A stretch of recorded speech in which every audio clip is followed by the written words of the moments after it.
I even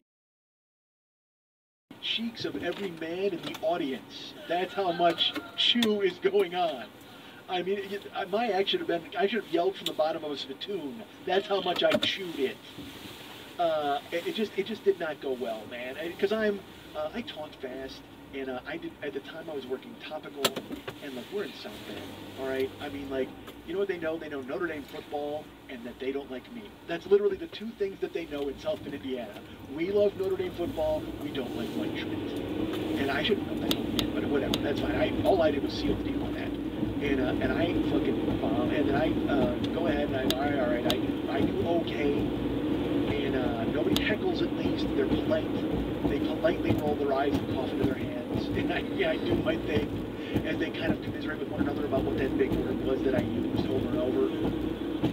And so then I finish up, and then I'm like, hey, you guys ready for more? Because the one thing I can do, I'll tell you this: even if you hate my act, I can MC. I get people all jacked up in the beginning, and I get, I'm a good host. I get them focused and ready. I don't want to be proud. I know how to host. It's just the making them laugh part of it's the hosting that I have a problem with. Because you know why? Because I'm better than that, folks. I'm so much better than that. I need to be better than that. And also, it's my night off. They expect me to do a fucking show, whatever. So I bring BT on stage. And I'll tell you, when I start to introduce him, obviously BT is well known in South Bend, because there's this palpable buzz in the room as I start to give his intro, and there has never been a greater mood swing in the world than there is from me finishing to bringing BT on stage. And you know what? I take that back. There is a bigger mood swing. When BT finishes and has to bring me back on stage to bring up the headliner. That is a larger mood swing, absolutely. The disappointment was palpable. I mean, it was like being in the room when a candidate is conceding, and he's giving his concession speech and wishing his congratulations to his opponent, and just there's balloons unused up in the ceiling, and people are like, we were just having such a great time, and now it's all over? Oh no! The humanity! The human Hindenburg is taking the stage again! So I gotta go up on stage, and I gotta tell these folks about some very famous drink specials, and I have to tell them about, who's coming to town in a couple weeks. Folks, I don't know if you're aware of this, I'm very familiar with Rick Patton is going to be it's all Ben. Rick Patton, but I think I told Rick Patton's story. If I didn't, I'll get to it another time, boy, because he is. Alright, I must have told Rick Patton's story. I can't, alright, too much here, I gotta stay focused. But so I go ahead and I tell everybody, oh, no, not really. Alright, so I tell people who's coming, Lily just showed me where I'm at. That's not good. And now I'm in my head about it. Yeah, alright. It's my night off, though. I mean, it's Wednesday. It's my night off. I shouldn't be working this long. So I tell people about the drink specials, and then I bring up Magical Jones. I have to bring him a big intro, and he's got dry ice. He's got like a smoke thing happening, and he's like, he actually does his own cue from the back with his like musical start, and I'm like, the magical, mystical, whatever the fuck is it, crazy long intro, of course, the typical overkill of a guy trying to prove too much. You know what I mean? It's like I can't imagine him doing all this shit on the boat because it would have sank. I mean, the guy's got he's got a steamer trunk and a fucking explode like sparklers and all sorts of bullshit. Dude, you can't do that on a cruise ship.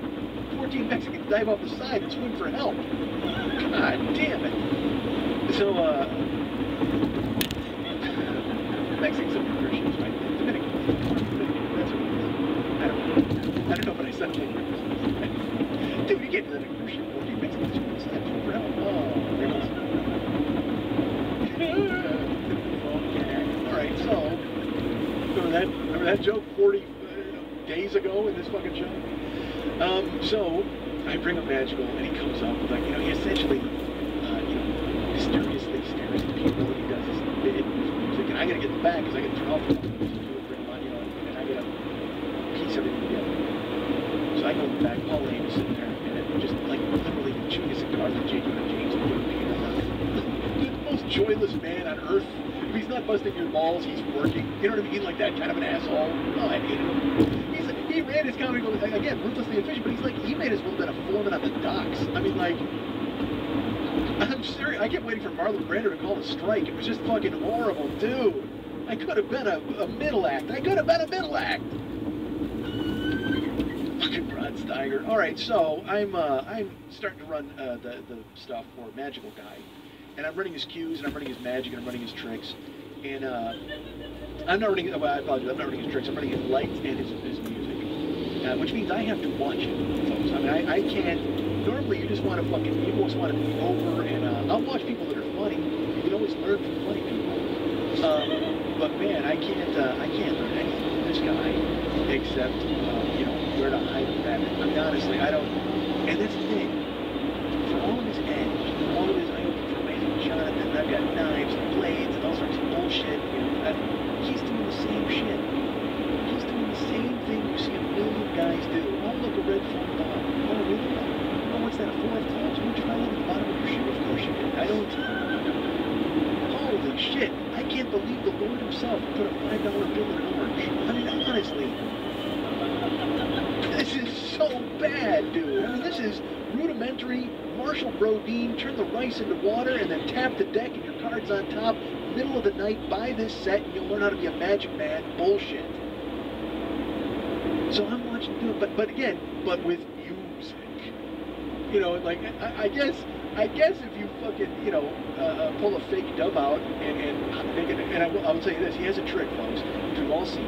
Again, it's edgy. He makes a dub appear underneath a thing. The dub's head is, moving, and then he takes it and he goes, all right, time to make this dub disappear, and then he slams it hard on the ground and feathers fly out of it because it's rubber. See, it's the goo. And I can tell you that's much more impressive when you play Sugar Pie Honey Bunch over it. He's doing all of that bullshit, and I'm doing the music and the lights, and I will tell you, as bad as my act was, that's how good I was at my music and lights. To the point where the Fun Functions hired me to be the music and light guy forever, or this guy should have fucking taken me on the road, because I'm feeling it. I'm getting every cue, all the music done and out, because it's these things where when he puts his hand in there, he can stop and hold stop, I'm great at it.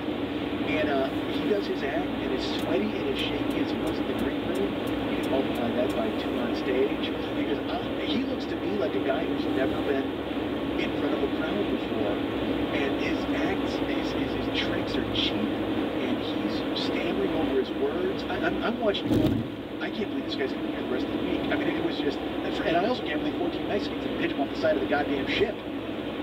Those are busy Mexicans, all 14 of them. I don't know how he got through it because he's terrible. I mean, he's really legitimately awful. Like, to the point where I'm wondering if he's working for Amazing Jonathan, then that's just because Jonathan wanted to look good. Like, he didn't want to follow anybody. This guy's the me of magicians. You know what I mean? It's like some easy guy that you can follow because nobody's going to like him. It's like, yeah, that guy's the me of magicians. So he finishes his act, and the huge fucking explosion at the end, and some smoke and powder and nonsense. And he finishes, he comes in the back, and I go to split. And Pauline goes, where are you going? And I said, well, I'm going home. And he goes, no. He goes, stay, man. I want to talk to you guys about the show. And again, I'm in a job interview, so there's nothing I can do. So I pull up a chair. And Brooke is ready. It's me and sweaty Blackstone and BT. And the meeting about the show consists of BT and Pauline having fun and joking around and busting each other's balls and having a great time because obviously they're friends and they're on a great bit. And 2 guys who desperately need to get these jobs sitting there and pretending to enjoy the camaraderie between BT, who did great tonight, and Pauline. And we just sit there nodding like, ha ha ha ha. We don't even get to put an word in edgewise because fucking Magic Wilson is still freaking out about how bad it went. I mean, I can see that he's still in his own head, and I just want to fucking go home because I got to go make pizza at 9 o'clock in the goddamn morning. And then as it's winding down, BT's talking, we have to sit there for, as the showroom clears out, we're there 45 minutes, an extra 45. And Pauline then goes, all right, guys, he goes, I'll see you guys tomorrow night. And we stand up, and everybody's shaking their hands, and Pauline comes around the desk, and he goes, and he hits me in the chest, and he goes, you need to pick it up tomorrow night. Because apparently he's my coach. Hits me in the chest, because Pauline he was a big guy, and I'm a big guy. I'm not made of glass. I can handle a little, a little back and forth. But I got a feeling if I would have hit Pauline in the chest, I wouldn't be working there the next night, but that's fine. But he, you know, because I guess we were having camaraderie and busting balls and haha. Except it's all one-sided. It's completely one-sided. And again, evil Mike Schmidt's in a box. So, but he hits me in the chest, and he's like, "You need to pick it up tomorrow night." I'm like, all right. And I go out to my car, and you know how hard it is to drive with your teeth clenched for 70 miles, folks?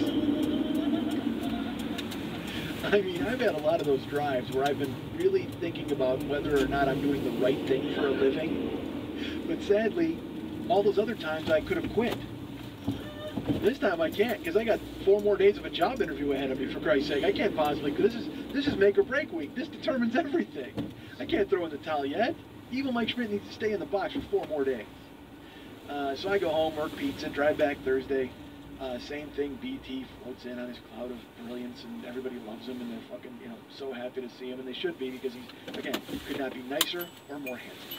And then fucking, you know,